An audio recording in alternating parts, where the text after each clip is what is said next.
Olá, eu sou a Fabiola Coutinho e começa agora o TRT Entrevista. Nosso tema é acordos nos processos judiciais. Quem vai falar com a gente sobre esse assunto é o juiz do Tribunal Regional do Trabalho do Distrito Federal e Tocantins, Rogério Pinheiro. Seja bem-vindo ao TRT Entrevista, doutor. Obrigado, Fabiola. É uma satisfação estar conversando com você e aquelas e aqueles que estarão acompanhando aqui a nossa conversa. E parabéns pela iniciativa de pautar esse tema, ainda que eu seja suspeito para falar, mas que é importantíssimo, principalmente no sentido de contribuir com a conscientização da importância da solução de consenso dos processos judiciais. Que bom, doutor. Então, para começar, podemos dizer que para quem tem algum processo na justiça, um meio muito eficiente para resolver mais rápido esse trâmite é fazer o acordo, chegar a uma conciliação?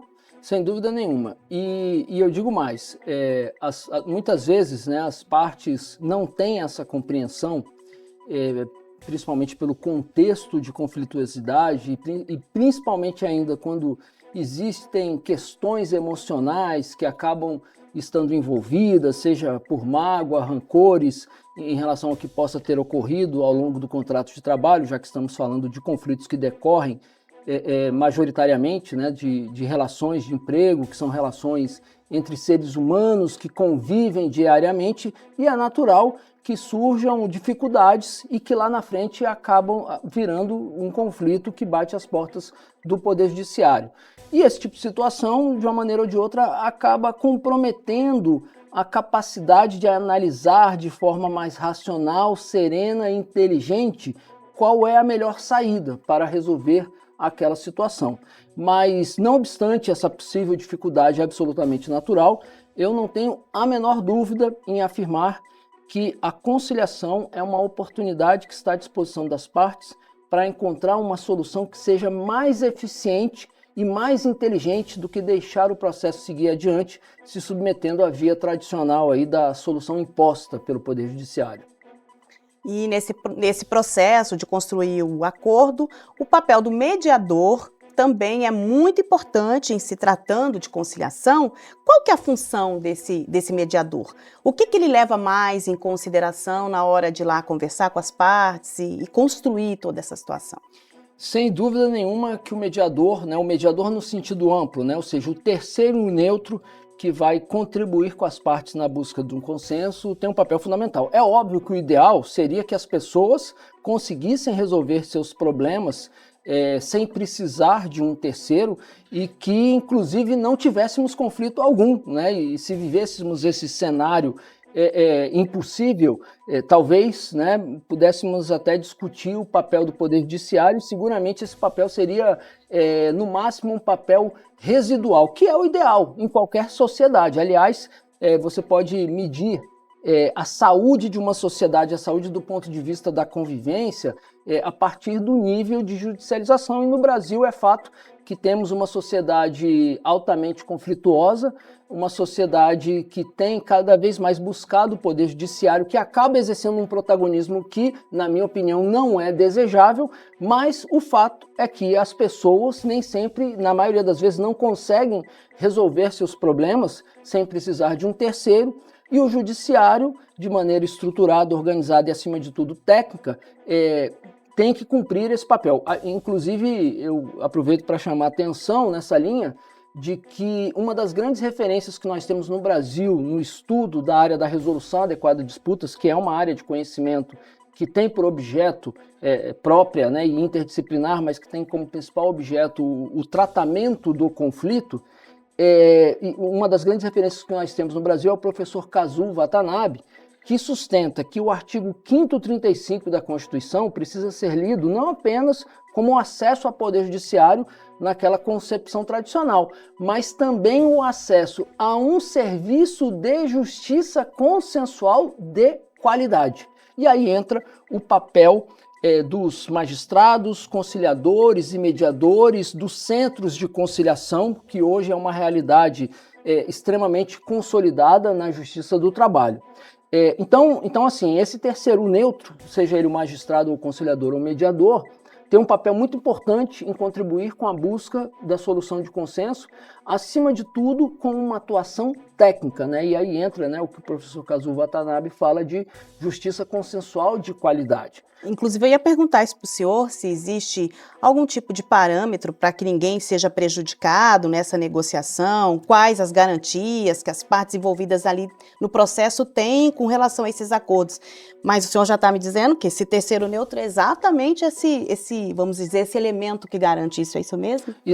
Sim, e digo mais, só para complementar o raciocínio anterior e chegar num ponto importante que tem a ver com o que você levanta, para que um serviço de justiça consensual seja bem prestado, é preciso que aquele que exerce essa atividade tenha preparo técnico.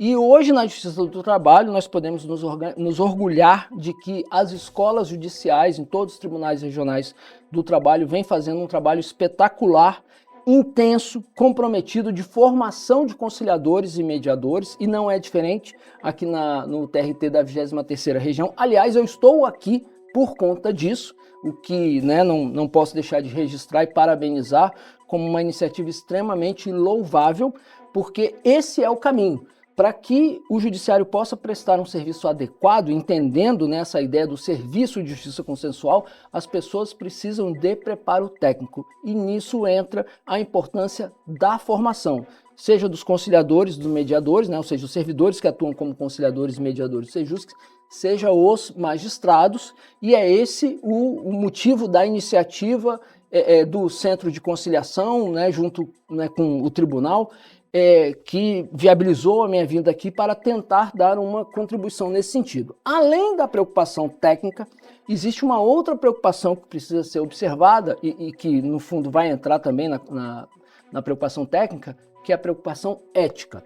Nós temos, né, e muitos advogados, inclusive, não sabem disso, mas nós temos um código de ética da conciliação e da mediação. Nós temos um código de ética que é anexo à resolução 125 do CNJ e um específico da Justiça do Trabalho que é anexo à atual resolução 415 de 2025, que disciplina esse tema. E neste código de ética existem uma série de princípios e obrigações que são estabelecidas e que devem ser observadas para que esse serviço de justiça consensual seja adequado. Uma delas, como você bem mencionou, é a imparcialidade.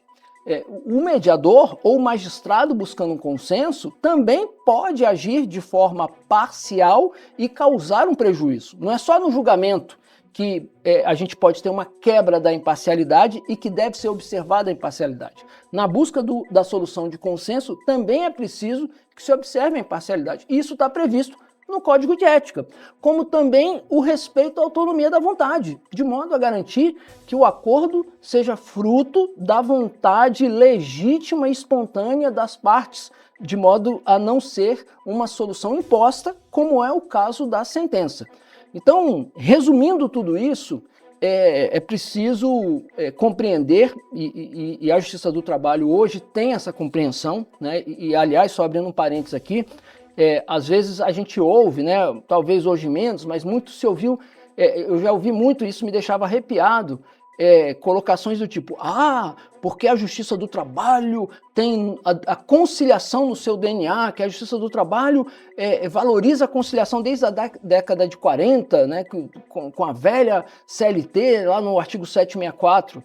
Pois bem, só que, na minha opinião, a grande verdade é que a conciliação que a gente vinha praticando até então, muito influenciada pelos antigos classistas, era uma conciliação pobre, tecnicamente precária, com vários problemas, seja do ponto de vista técnico como do ponto de vista ético, de modo que, na minha opinião, nós começamos a virar uma chave e entrar numa outra dimensão da busca da boa conciliação a partir de 2016, quando foi criada então a Resolução 174 do Conselho Superior da Justiça do Trabalho, e aí fomos evoluindo os Sejuscs, né?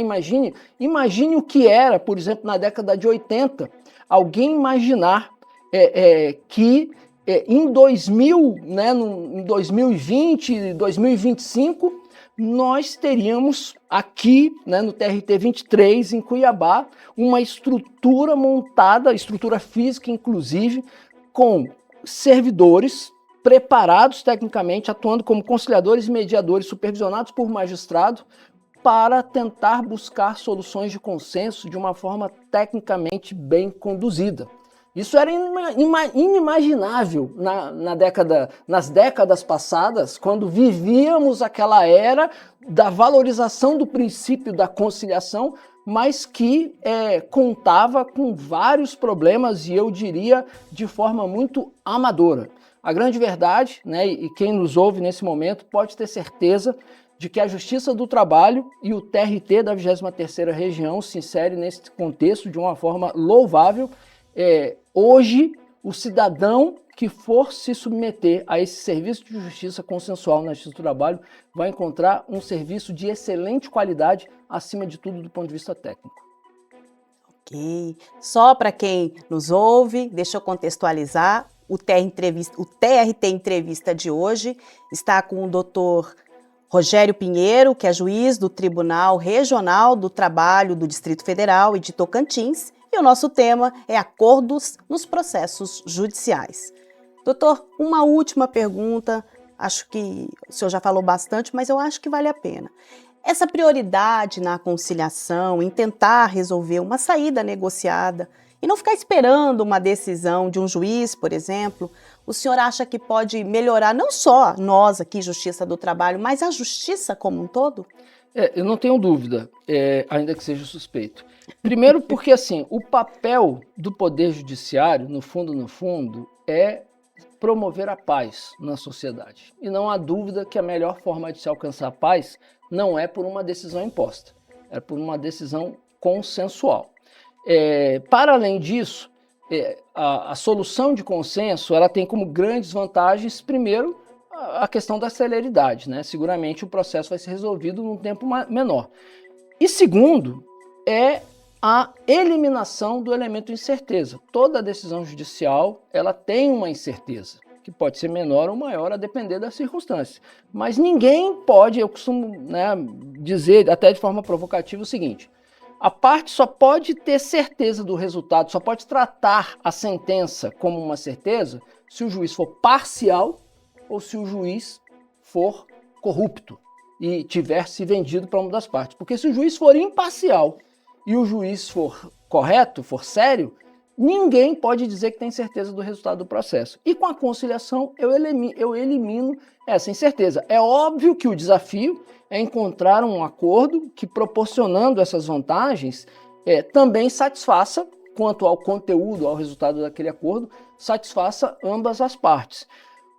Não obstante isso, também eu não posso deixar de registrar o seguinte: existem processos que não estarão aptos ou que talvez a conciliação não seja o melhor caminho, né? Isso nós não podemos ignorar. E, aliás, isso casa com um conceito que hoje muito se fala, e seguramente, né, quem nos acompanha já ouviu, até porque tem uma influência muito grande no atual Código de Processo Civil, que é a ideia do fórum multiportas. O que é o fórum multiportas? É um conceito que foi apresentado na década de 70, segundo o qual, né, e tem o autor que criou esse conceito, se chama Frank Sander, hoje já falecido, mas um dos grandes nomes da resolução adequada de disputas, né, que ele dizia assim: fitting the forum to the fuss, né, como se fosse assim, eu vou adequar o fórum ao conflito e não o conflito ao fórum. Como assim?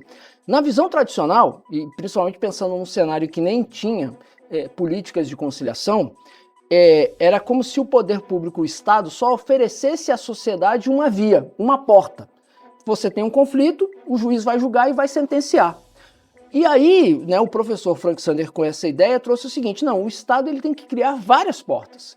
E não o conflito que vai se adequar à porta, é a porta que vai se adequar ao conflito. Então, eu vou ter uma porta aqui que vai ser a porta da solução heterocompositiva, da sentença. E para esse conflito, que o mais adequado é que seja resolvido por uma sentença, ele vai para essa porta e essa porta está garantida. Esse outro conflito aqui, eu talvez já possa pensar num outro caminho. E essa porta está assegurada, né? Por exemplo, quando a gente fala, muitas vezes se confunde nesse conceito de conciliação e mediação. Tecnicamente, qual é a diferença entre um e o outro? Na conciliação, o terceiro neutro, ele adota uma abordagem que a gente chama de mais avaliativa. O que isso quer dizer na prática? Ele tece considerações sobre o mérito. É óbvio que no caso do juiz, isso não pode significar uma antecipação de sentença ou uma imposição daquela solução que ele está apresentando, mas ele tece considerações sobre o mérito. Na mediação típica, tecnicamente falando, o terceiro neutro ele não vai tecer considerações sobre o mérito e nem apresentar proposta. Ele vai contribuir com a condução do diálogo. Então, a depender do conflito, uma abordagem pode ser mais adequada que outra. Isso significa o quê? Isso significa colocar à disposição da sociedade mais de uma possibilidade para se resolver o conflito, né, de modo, obviamente, a atender da melhor maneira possível essa demanda que vem da sociedade, que é o papel do judiciário. Muito bem. Acho que já foi falado bastante para você que nos ouve sobre as 1001 vantagens da conciliação. E a gente chega aqui no final do nosso TRT Entrevista. Nós recebemos hoje o juiz do Tribunal Regional do Trabalho do Distrito Federal em Tocantins, Rogério Pinheiro, e falamos sobre os acordos nos processos judiciais. Doutor, foi uma honra recebê-lo aqui. Eu agradeço a sua presença aqui nos nossos estúdios. Eu que agradeço e reitero aí as congratulações por trazer esse tema tão importante. Espero que quem estiver assistindo compreenda a importância de valorizarmos a solução de consciência e, acima de tudo, a paz na sociedade. Se você quiser rever esse assunto, esse bate-papo a qualquer momento, acesse as nossas redes sociais, @TRT Mato Grosso. Obrigada pela sua presença e até a próxima.